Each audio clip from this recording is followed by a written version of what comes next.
যে সর্বাত্মক কর্মবিরতি পালন করে আসছে, আমরা সেই কর্মবিরতি আজ পর্যন্ত অব্যাহত। যখন আমাদেরকে এই দাবিগুলো মেনে নেওয়া হবে, আমরা সময় ফিরে যেতে চাই এবং এটা আমরা খুব দ্রুতই চাই। আমরা আমাদের শিক্ষা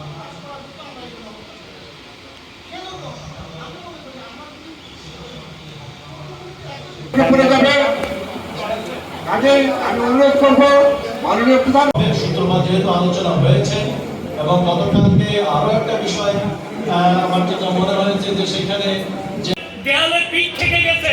আমরা আজকে আন্দোলন বন্ধ করে যদি আবার 1 বছর পর 2 বছর পর যদি আমরা আবার আন্দোলনে আসি, তাহলে কিন্তু ছাত্ররা আমাদের পিঠে তন্দ্রা রাখবে, আমরা ছাত্রদের সামনে মুখ দেখাতে পারবো না। কাজেই আমার দাবি হলো এ যাত্রাই আমরা এটা নিয়ে যাব। আমাদের প্রত্যেক স্কিম কি হবে আমরা জানি না, প্রত্যেক স্কিম থেকে বিশ্ববিদ্যালয়ের নাম প্রত্যাহার করতে হবে আর স্বতন্ত্র পে স্কেল দেওয়ার লক্ষ্যে।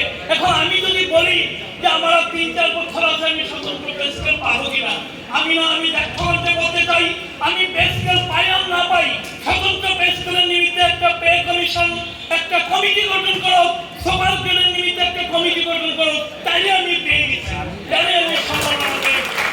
কখনোই বলেনি যে আমাদেরকে 24 সালে বাদ দিয়ে 25 সালে দিতে হবে। ওনারা সুস্পষ্ট ভাবে বলেছেন আমাদের বিশ্ববিদ্যালয়কে যে পেনশন স্কিমে রেখেছেন সেখান থেকে আমাদেরকে বাদ দিতে হবে, প্রত্যেক স্কিম থেকে বিশ্ববিদ্যালয়ের নাম প্রত্যাহার করতে হবে, আমাদের জন্য স্বতন্ত্র বেতন কাঠামোর ব্যবস্থা করতে হবে এবং আমাদের জন্য যে ওই স্বতন্ত্র বেতন স্কেলের ভিতরে সুপার গ্রেড থাকবে সেটি আমাদেরকে নিশ্চিতকরণ করতে হবে। যদিও এগুলো সময় সাপেক্ষ ব্যাপার, কিন্তু প্রত্যেক স্কিম থেকে প্রত্যাহারের মেসেজটি প্রজ্ঞাপনের মাধ্যমে দেওয়া এটি আমার মনে হয় খুব বেশি দীর্ঘমেয়াদী কোনো প্রক্রিয়া হবে না।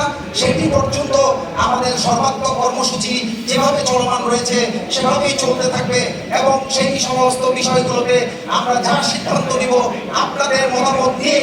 আমরা শিক্ষক সমিতি কোনো ম্যান্ডেটধারী এমন কোনো কিছু হয়ে যায়নি যে আমরা এককভাবে আমাদের কোনো মতামত দিব।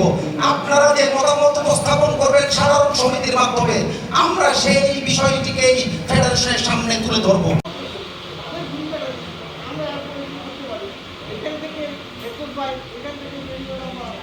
সফলতা কামনা করি। আপনাদেরকে সবাইকে অসংখ্য ধন্যবাদ যে আপনারা থেকে আজ পর্যন্ত যেভাবে আন্দোলনের সঙ্গে